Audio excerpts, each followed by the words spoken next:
Bienvenue sur Ici Éco. Les répercussions de la décision du gouvernement libanais d'augmenter les taxes sur les carburants pour financer les hausses des salaires des militaires continuent de se faire sentir à l'échelle populaire et syndicale au Liban. La Confédération générale des travailleurs libanais avait menacé de descendre dans la rue si le gouvernement ne revenait pas sur sa décision. Toutefois, en début de semaine, la Fédération des syndicats du secteur de transport public a annoncé la suspension de la mobilisation prévue cette semaine à la suite d'une réunion tenue au Grand Sérail en présence de plusieurs parties concernées.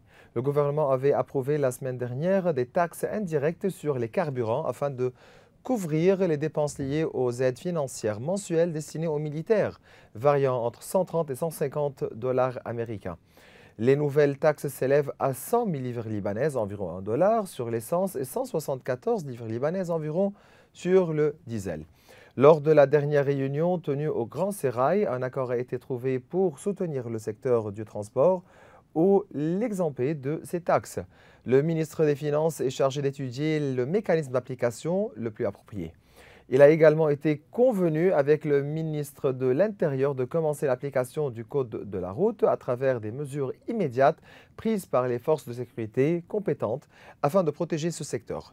Une réunion opérationnelle réunira prochainement le ministre de l'Intérieur, les syndicats des transports et les responsables sécuritaires afin de mettre en œuvre cette décision dans les plus brefs délais.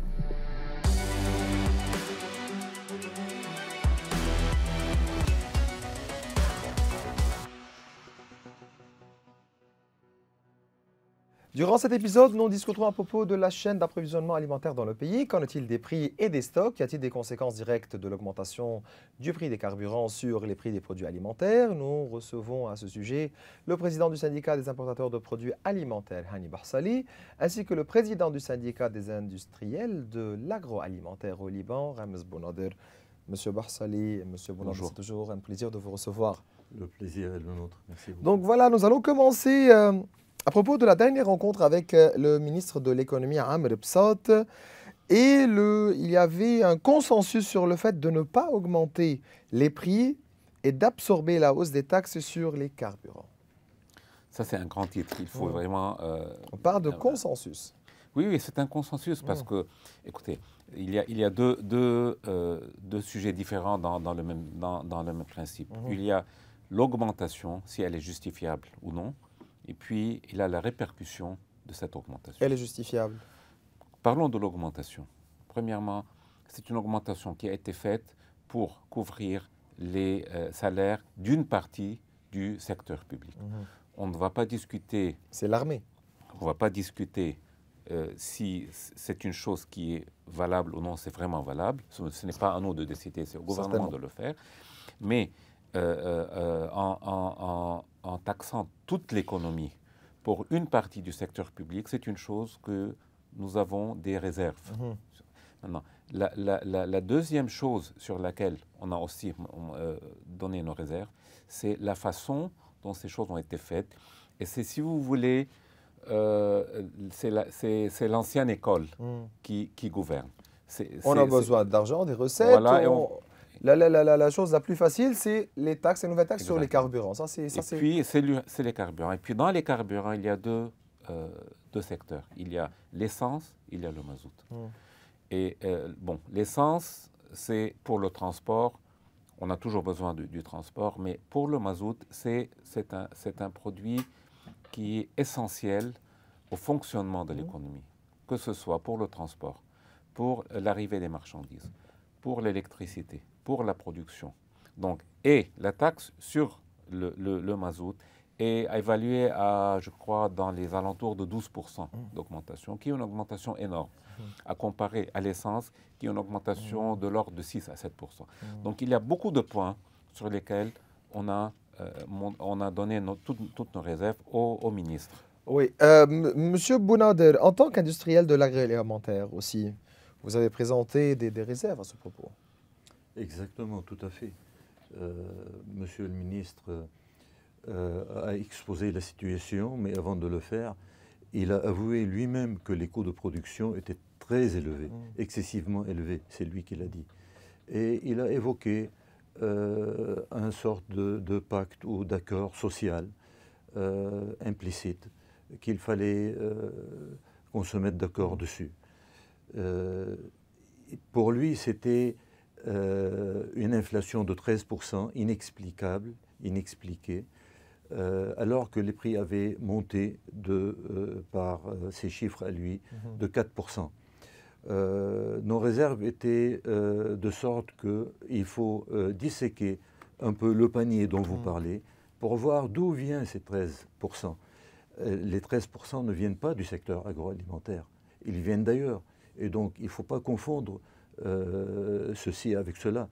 Le secteur agroalimentaire a des coûts, et ces coûts ne sont pas compressibles. Quand on monte avec les coûts, pour eux, pour le gouvernement, il a expliqué qu'il n'avait pas levé les prix sur le mazout ou sur l'essence. Ils voulaient juste garder le même prix d'il y a 2-3 mois, de mars. Oui. C'était ça leur argument. Exactement. Et en plus, ils disaient, voilà, vous n'avez pas baissé les prix, donc on peut prendre les différences. Quel est votre contre-argument?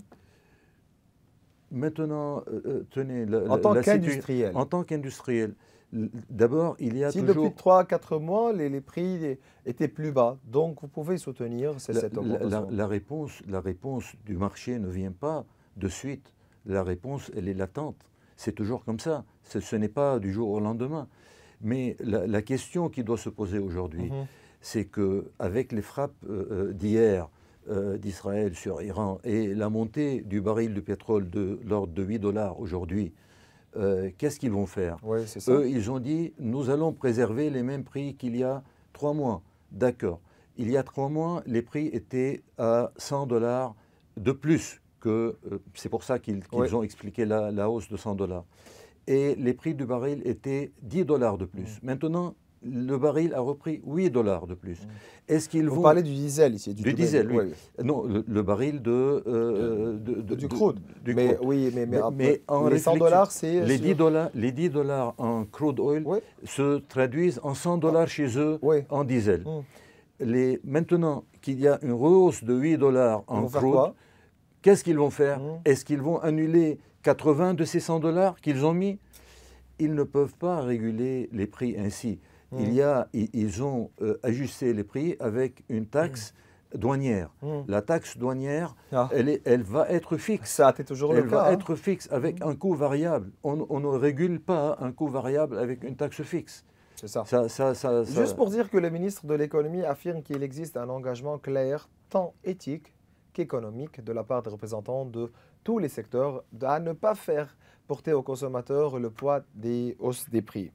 Jusqu'à quel point vous pouvez pas, ou bien vous pouvez conserver ce pacte-là et le respecter pour 1 mois, 2 mois, 3 mois, 4 mois, etc. Et si maintenant les prix continuent à augmenter au niveau du crude oil? Ce n'est pas le gouvernement qui va fixer la hausse des prix, c'est le marché qui va fixer cette hausse. C'est l'offre, la demande, c'est l'inflation, c'est la compétition. C'est la compétition. Tout en prenant en considération l'inflation mondiale aussi. En tout cas, le meeting qu'on a fait avec le ministre, c'était un meeting vraiment très ouvert avec vraiment la plupart des syndicats alimentaires. Et c'était vraiment une discussion ouverte où on a expliqué au ministre toutes les différentes difficultés que nous rencontrons. Ce n'est pas seulement le prix de l'énergie qui compte. Quelles sont ces difficultés? Mais il y a, en premier, donc la première chose qui est l'éléphant dans la chambre, comme on le dit, c'est la contrebande. Et c'est l'économie noire qui représente en estimation 40 à 50% de l'économie. Et nous avons, le ministre, tout le monde sait cette chose, mais personne ne peut arrêter cette chose juste par un décret. Donc ça, c'est le premier problème que nous rencontrons, l'économie noire et la contrebande. De l'autre côté, il y a toute la répercussion des augmentations des taxes qui ont été faites sur les 2-3 dernières années, qui ont poussé les prix à être ce qu'ils ont. Nous avons expliqué au ministre que du point de vue secteur économique, les augmentations que nous faisons sont des augmentations justifiables qui sont documentés par des hausses de coûts, par des hausses des salaires, etc., etc. Alors que dans l'économie normale, il faut différencier entre les produits et les services. Nous, comme importateurs ou comme producteurs, si un produit augmente de 2 à 3%, son prix augmente sur les étagères de 2 à 3%. Alors que dans les coûts et services, je donne un exemple, que ce soit, je ne sais pas, chez un menuisier, chez un plombier, chez le coiffeur, si un service coûtait 5 $, le lendemain, il va coûter 10 $. Donc de 5 à 10, c'est une augmentation de 100%. Les gens ne vont pas voir la différence relative. Ils vont voir que bon, 10 $, c'est 10 $, ce n'est pas beaucoup, alors que c'est une augmentation de 100%. Donc il faut vraiment voir comment les services sont ratifiés. Et ça, c'est un problème qui n'est pas quantifiable. Et ils n'ont pas de documents, il n'y a pas de facture, il n'y a pas de coût.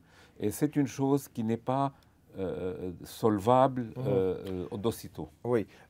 Vous êtes d'accord aussi, en tant qu'industriel, Monsieur Hani a exposé certaines difficultés au niveau des importateurs de produits alimentaires. En tant qu'industriel agro, vous avez exposé aussi vos obstacles, vos difficultés durant cette réunion avec le ministre de l'économie. Certainement, il y a des obstacles en commun qui est l'économie noire. Aussi la contrebande. Il y a la contrebande. Vous êtes bien aussi. touché avec ça. Exactement, avec énormément. Oui. Et même qu'on est touché par les importations qui font du dumping, parce qu'il y en a. Il y a des importations qui ne sont pas de la bonne qualité, mais qui touchent le consommateur par le prix. Et cela aussi, c'est une compétition inégale. Oui. Et même que les bons produits qui arrivent aussi de l'extérieur arrivent avec des budgets publicitaires énormes. Donc, on n'est pas au même pied d'égalité. Et pourtant, nous, en tant qu'industriels de l'agroalimentaire, on est présent là tous les jours pour assurer la sécurité alimentaire, ce qui est un sujet très important que le gouvernement traite avec légèreté, des fois, et pas des fois. Vous avez le problème de la contrebande, de l'électricité, des coûts, de la sécurité sociale, les coûts que vous payez. Bien sûr, on a exposé le problème de l'électricité, par exemple. Tenez, l'électricité, on avait avant un tarif avec 3 tranches. La tranche de nuit, elle était la moins chère, évidemment. Et Monsieur le ministre a dit oui, c'est très bon ça. Je lui ai dit mais ça n'existe plus. Il m'a dit ben bon, ça n'existe plus. Il faut que réinstaurer ça. Je lui ai dit avec votre aide, si vous pouvez voir avec le ministre de l'électricité, on mérite un tarif là où on peut travailler à moins cher. Vous faites face aussi à un grand problème qui est la sécurité sociale et les coûts que vous payez à la sécurité sociale. Exactement, avec l'économie noire, oui. Tous les opérateurs qui travaillent au noir ne payent pas la sécurité sociale, tandis que les industriels déclarés payent tout. Et la TVA aussi, pareil, c'est la même chose. Donc nos coûts à nous en tant qu'industriels légitimes et enregistrés dans tous les ministères et là où il faut, on est en train de payer le prix et de faire, on nous fait une concurrence déloyale. C'est ça. Monsieur Barsali, en tant que membre aussi des organismes économiques, vous faites face aussi au problème de la sécurité sociale? Oh, sûrement. C'est un problème qui s'oppose sur tous les secteurs économiques. Et jusqu'à maintenant, on n'a pas vu d'issue, on n'a pas vu de solution en vue. Et ce n'est pas seulement la sécurité sociale, c'est aussi les indemnités de la fin de service. C'est ça. Et ça, c'est le comment problème. les calculer, comment... Oui, parce que le secteur privé a déjà payé à l'échéance tous les coûts. C'est-à-dire, ce que la sécurité sociale est en train de faire maintenant, c'est qu'elle va taxer l'économie une deuxième fois. Comme si vous avez un dépôt à la banque, vous l'avez perdu, et la banque vous demande de redéposer votre argent une nouvelle fois. C'est exactement la même chose. On va payer 2 fois. Le transport des marchandises dépend du coût des carburants. Sûrement. Comment cette augmentation sera-t-elle absorbée? Surtout que certains commerçants saisissent la moindre occasion pour justifier une hausse des prix. Écoutez, il y a toujours ce problème que les commerçants vont profiter de toutes les augmentations pour augmenter les prix. Ça, c'est vrai, mais d'un autre côté, vous avez aussi la compétition. Ce n'est pas un terme, ce n'est pas un sujet qui passe comme ça, parce que dans chaque rue, vous avez au moins 2 petites épiceries. Dans chaque grande avenue, vous avez 2 ou 3 ou 4 grands supermarchés qui se confrontent avec les prix. Donc, ce n'est pas aussi facile que ça. Bon, vous venez dire que dans un petit village, il y a une petite épicerie qui va augmenter le prix. Oui, c'est possible.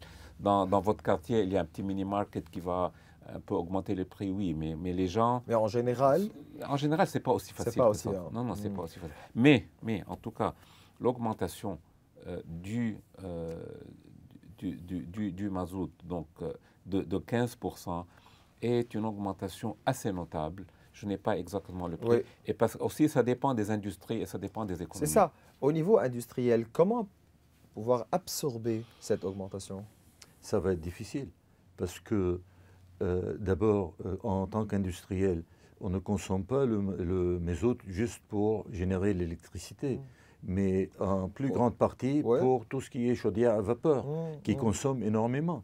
Et ça rentre dans les coûts. Et comme je vous ai dit tout à l'heure, les coûts ne sont pas compressibles. C'est impossible. Donc, en fin de compte, nous allons voir une augmentation des prix qui va se répercuter sur les consommateurs. À mon avis, avec le temps, oui. Maintenant, et même aussi avec l'augmentation des prix du pétrole, mais non, avec cette nouvelle taxe. Donc, mais il y a aussi d'autres augmentations. Par exemple, tenez, les denrées. Il y a de nouvelles saisons maintenant qui vont arriver. À chaque saison, il y a un prix différent des denrées. Et les denrées, c'est comme à la bourse. On ne peut pas prédire les prix. S'il y a une catastrophe quelque part, les prix vont monter. Comment on contrôle? On ne peut pas contrôler. Ça, le principe de contrôle des prix n'existe plus depuis très longtemps. C'est ça. Donc, à la lumière de la dernière décision du Conseil des ministres d'augmenter le prix des carburants de cette nouvelle taxe, le ministère de l'Économie et du Commerce a mis en garde tous les commerçants, fournisseurs et propriétaires de générateurs privés contre toute exploitation de cette décision pour augmenter les prix de manière arbitraire et injustifiée. Il a insisté sur le fait que toute infraction dans ce sens sera traitée avec la plus grande fermeté. C'est toujours le cas. À chaque fois qu'ils sortent, vous disent qu'il faut faire attention. Vous, les commerçants, il y a là cette commission-là qui va contrôler. Écoutez, chaque secteur doit faire son travail. Donc, le secteur économique va produire, donc que ce soit en important des produits, en produisant des produits, alors que le gouvernement doit contrôler. Vous saluez ou vous critiquez la direction de la production du consommateur? Non, écoutez, ça fait une dizaine d'années que je suis sur les rênes du syndicat et on n'a jamais eu de problème majeur avec que ce soit le service de la protection des consommateurs. Il faut dire que déjà dans le ministère, ils travaillent avec ce qu'ils peuvent et nous avons, et à la tête du service de la protection du consommateur et à la tête de la direction générale, vous avez 2 personnages qui sont très compétents et qui travaillent vraiment pour le bien du pays. Donc, on n'a pas à se plaindre. Il y a toujours cette affinité, mais aussi cette compétition entre ce que le gouvernement demande et ce que le secteur public, ce que le secteur privé demande. Mais on a toujours arrivé à trouver un compromis, surtout que sur les 5 dernières années, on a passé par des périodes vraiment très difficiles. Et je peux même me réjouir de dire qu'on a passé une période de crise qui était assez importante. Je ne dis pas que la crise est terminée, mais si on compare notre situation aujourd'hui avec ce qu'elle était en 2020, en 2021, en 2022, on est nettement dans un meilleur milieu. Très bien. Nous allons passer à un autre dossier, l'impact des droits de douane élevés qui ont été imposés par les États-Unis sur les prix des produits alimentaires partout au monde. Quel impact sur les produits alimentaires importés au Liban? Je ne vois pas d'impact assez important, surtout que comment je vais appeler ça,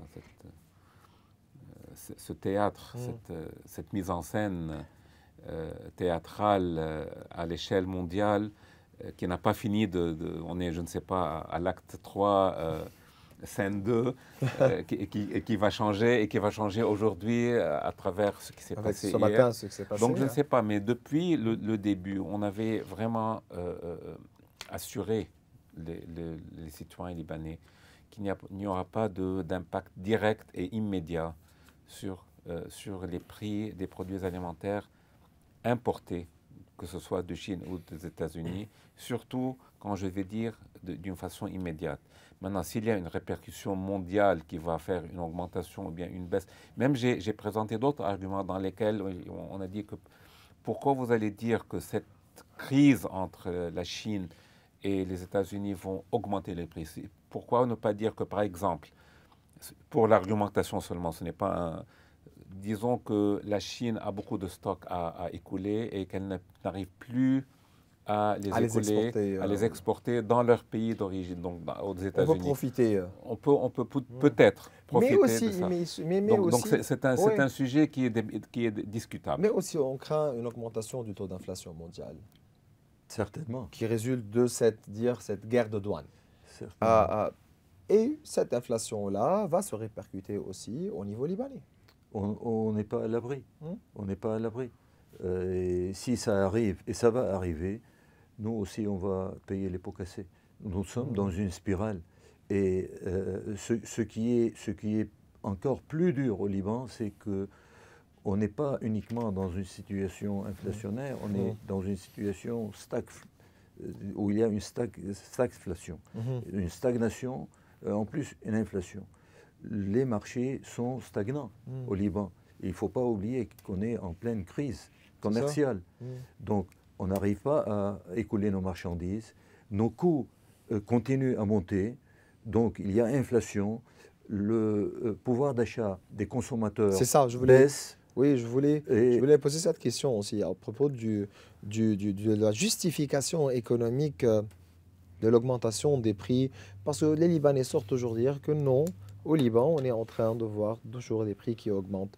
Mais cette augmentation de prix est due à l'inflation ou à l'inflation via diminution du pouvoir d'achat. Il faut préciser une chose, parce que la discussion va toujours dans le fait que s'il y a un effet inflationniste, les prix augmentent. C'est vrai. Mais personne ne mentionne que quand il y a une déflation, les prix aussi baissent. Et ça, c'est pour sûr. Mais toujours le taux de déflation... Non, je ne parle pas de... Oui, mais il y a l'inflation... Mais pourquoi l'augmentation du taux d'inflation? Non, l'inflation est toujours inflationniste. C'est ça. Il y a toujours une inflation. Oui. Et les prix répercutent l'inflation. C'est le coût de la monnaie qui baisse. Ce n'est pas le coût du produit. Mais c'est toujours à un taux supérieur à l'inflation. Ce que je voulais expliquer, c'est que la perception générale chez tout le monde, c'est que les prix augmentent. C'est une perception correcte. Mais il faut aussi spécifier, il faut aussi rassurer les gens que avec les lois de l'offre et la demande, quand les prix baissent, nous baissons aussi nos prix. Du même taux? Ah oui, sûrement. Et même plus. Mais les Libanais vont sortir ce n'est pas une équation linéaire.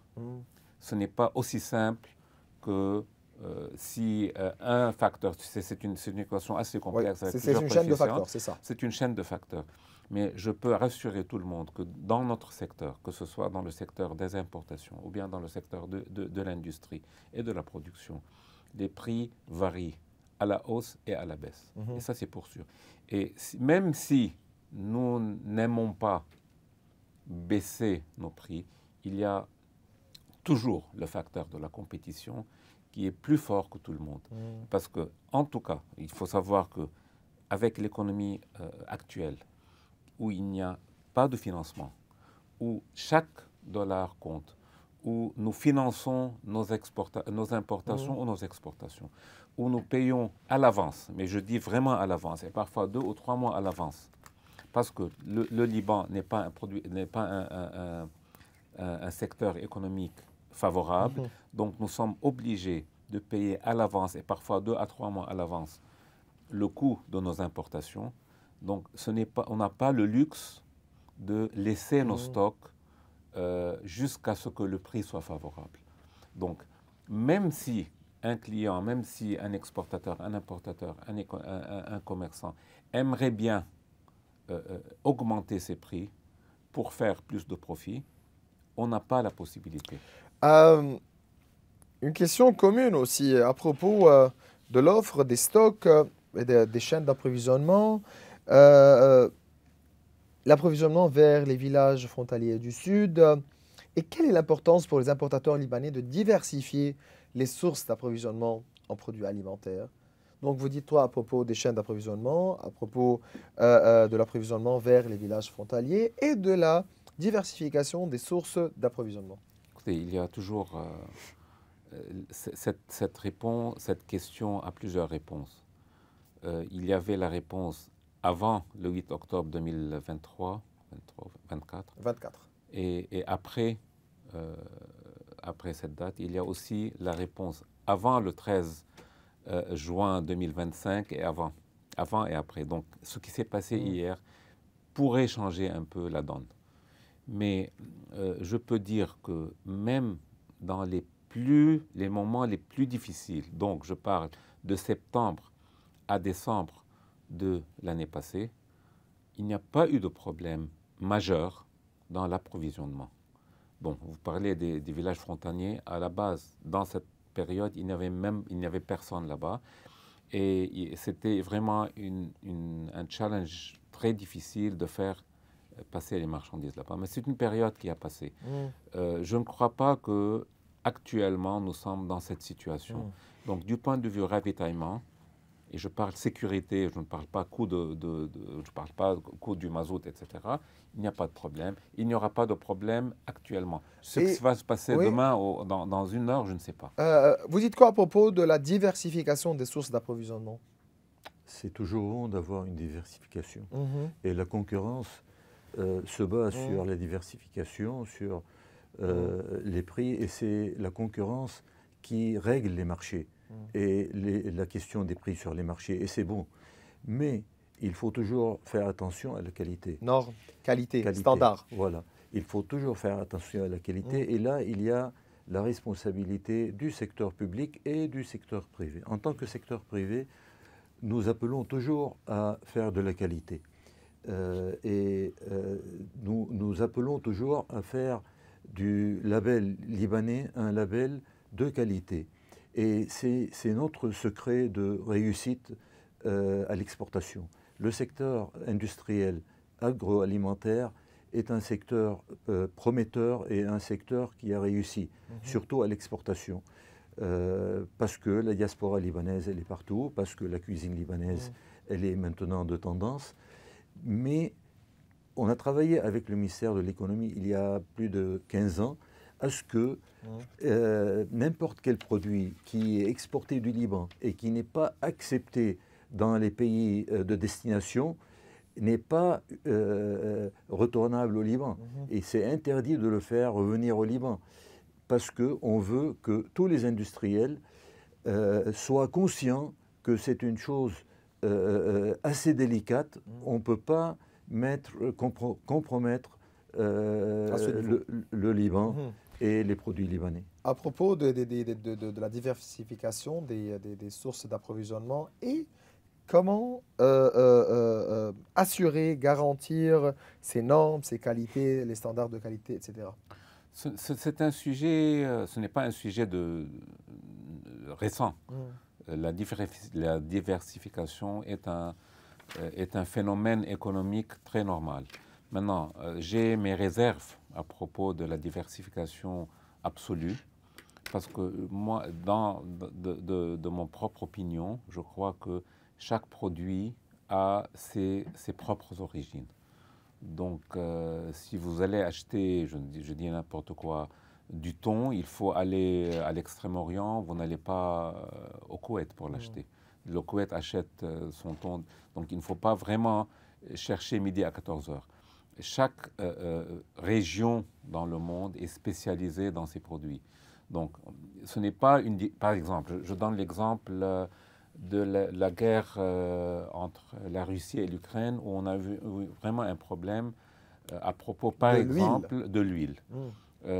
Il s'est avéré, en fait, on le savions, mais on a vraiment senti que pour le Liban, par exemple, plus que 60 à 70% De l'huile venait entre la Russie et l'Ukraine. Il y avait eu un problème. Mais c'est un problème mondial, parce que ce n'était pas seulement pour le Liban, pour tout le monde. Donc, vous étiez obligé de diversifier vos sources. On a essayé de diversifier. Oui. Les prix étaient plus chers. Coût de transport aussi, etc. prix, etc. Et puis, quand la situation est revenue presque à la normale, on est revenu à nos sources. Donc, ce n'est pas un sujet absolu où on peut diversifier. Et c'est cas par cas. comme aussi. M. Ahmad a dit, il y a aussi la qualité. Il ne faut pas diversifier à tout prix.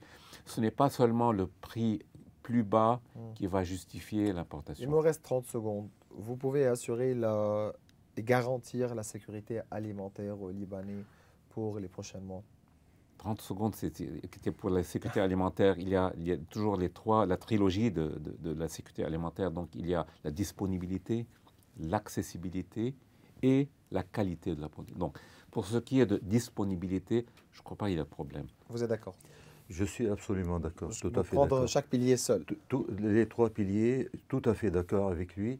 Mais je dis que dans toutes les crises, l'industrie agroalimentaire au Liban a été présente pour assurer la sécurité alimentaire. Ça, c'est un. Deux. D'accessibilité, ça va de pair avec disponibilité. On a eu deux problèmes d'accessibilité. C'était quand il y avait la déflation, on n'a pas ce problème maintenant. Et puis il y avait la guerre. Je ne crois pas qu'on est dans l'accessibilité, donc la possibilité que, par exemple, moi, comme commerçant, puisse faire arriver la marchandise au supermarché. On n'est pas dans cette situation. Pas de problème d'accessibilité. Non, mais pour la sécurité alimentaire, moi, je souhaiterais qu'il y aurait dans le futur plus de collaboration entre public et privé, et à un niveau stratégique, pas à un niveau juste en temps de crise. En tant que gérance de crise, c'est ça. Oui. Et troisièmement, c'est la qualité. Tout ce qui est secteur économique privé et légal n'a pas de problème parce que nous veillons à la qualité de nos produits.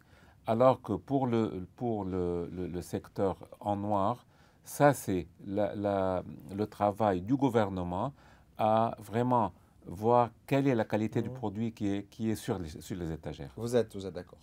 Tout à fait. Bien voilà, c'était un plaisir de vous recevoir, Hani Barsali. Vous êtes le président du syndicat des importateurs de produits alimentaires. Merci. Et M. Ramez Bounader, président du syndicat des industriels de l'agroalimentaire au Liban. Merci de nous avoir Bien reçus. voilà, mes chers téléspectateurs, nous arrivons à la fin de cette émission. Vous pouvez revoir tous nos épisodes sur les réseaux sociaux. Au revoir.